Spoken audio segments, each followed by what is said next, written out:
Good afternoon.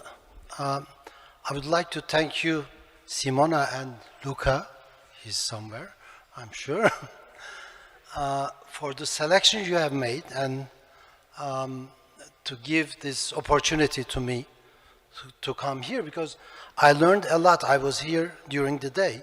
I'm so happy to be together with so many talented colleagues. I'm based in Istanbul, a practicing architect and lecturing.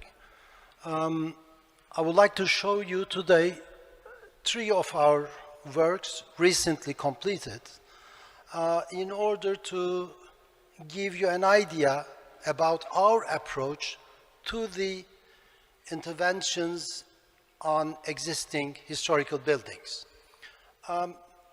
We figured out, well, we are working on different scales and different buildings. We are not the experts on restoration work, not at all. We are architects dealing with different problems at different scales. But we had the opportunity to work on historical, and a couple of them was iconic buildings to a city such as Istanbul. And then we figured out that dealing with such a problem, instead of intervening on the spaces or main spaces of the buildings, we work on the circulation areas. We believe that the new function needs every time a new circulation inside the building, and by changing the way people move, we can change their perception of space. Then very recently, this is a very recently completed project, a former barrack, a barrack dating from late 18th century, which means from the Ottoman period, making 38,000 square meters, around a courtyard making 50,000 square meters. It's a huge building, as you can see during the construction, and compared to the scale of the buildings surrounding it, we've been asked to convert it to a library. As far as I know, this is by square meters, this is the 3rd largest library in the world, actually.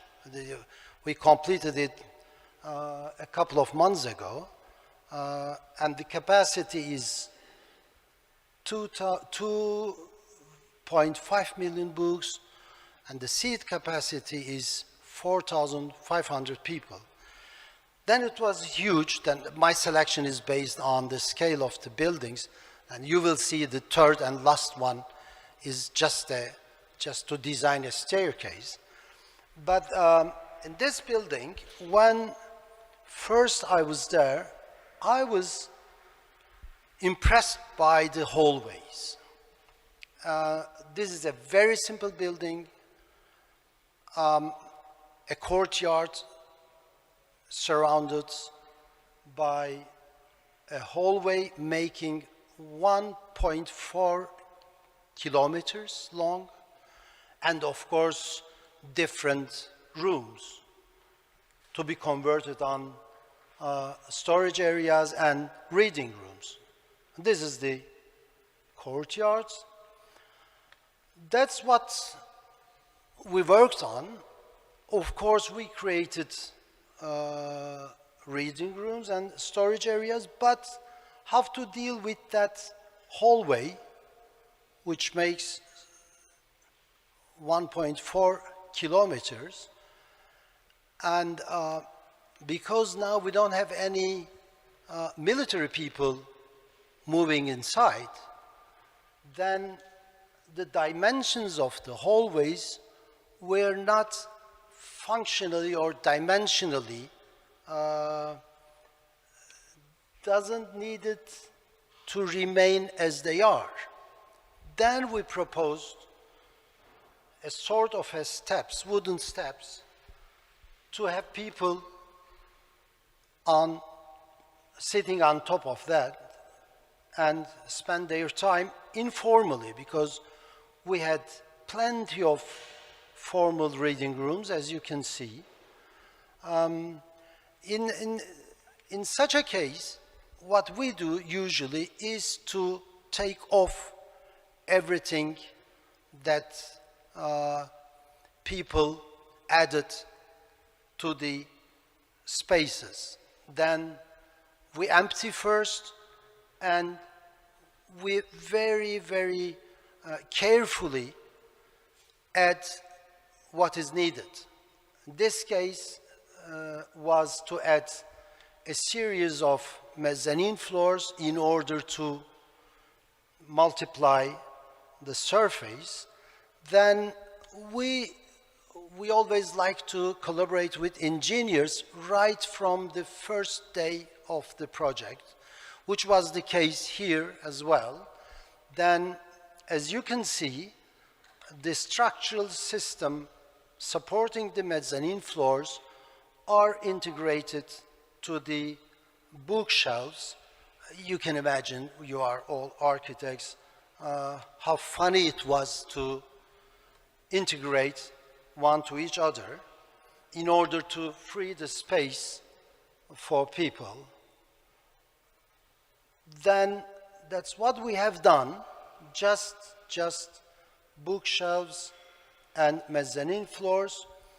The funny thing was that the bookshelf system was designed by our office to be precise, 29 years ago, for a bookshop, again in Istanbul, and we could reuse them in an extremely different scale, the same shelving system. Then this is sort of a sustainability that we could make use of it. There is a personal dimension of this project, which is my parents were academics, and then the house in which I was born and raised was full of books. And I got the architectural education in a former barack at Istanbul Technical University. Then to get together these two worlds was very emotional to me.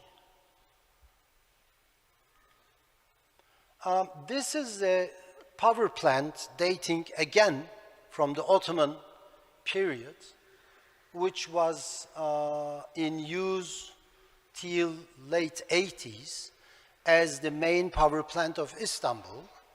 And we've been asked to convert it to an energy museum.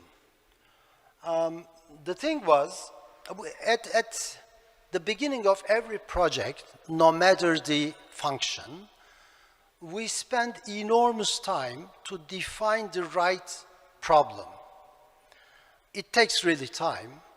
Instead of starting to do sketches, we managed to stop ourselves and multiply the questions to reduce them, if possible, to just one, which was the case for this building as well.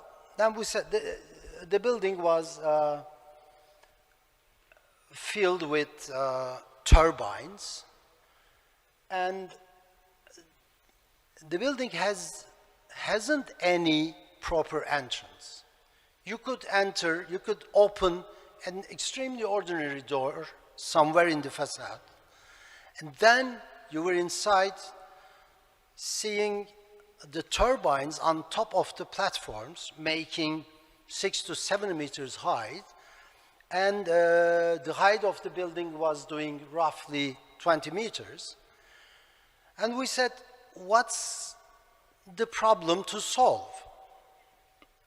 Because the building was done as a shelter to turbines, not for any urban use.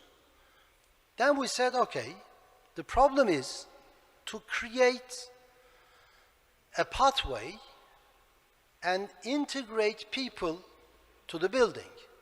And this is the first and last sketch. Then we said, okay, we must design a pathway, a suspended pathway, on top of which anybody moving, maybe you can see the reflection of the glass balustrade of the pathway, just creating that and leave people to watch sort of a landscape, which are the beautiful turbines, and leave the building.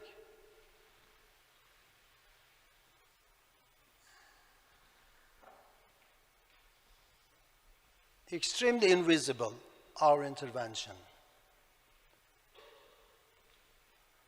And the last project that I would like to show you is a building dating from the, well, let's say from the 2000 before Christ, in the Bosphorus, an iconic and emblematic building of Istanbul. We've been asked to convert it to a museum, to a place to visit, because formerly it was transformed to a restaurant, and we've been asked to design just a staircase. But again, to define the real problem, we said, okay, this will be a staircase, but over the years, you can imagine thousands of years, during thousands of years, there were people who created different holes with different proportions and dimensions all over the tower. And then we said, the new staircase must not block any of the existing openings in the facade. Then it was a quite complicated geometrical problem that we finally solved, because there was some places that the thickness of the construction could intervene on one of the openings in very close situations. You can see on the right-hand side or the one at the left-hand side. We worked again with the structural engineer to create the most effective structural sections and not blocking any of the openings. And what was not expected from us, that by doing this, we achieved a completely different lighting level inside the tower, because we had daylight from all over the places. And of course, by going up and going down, we could see Istanbul on very different angles and different framings.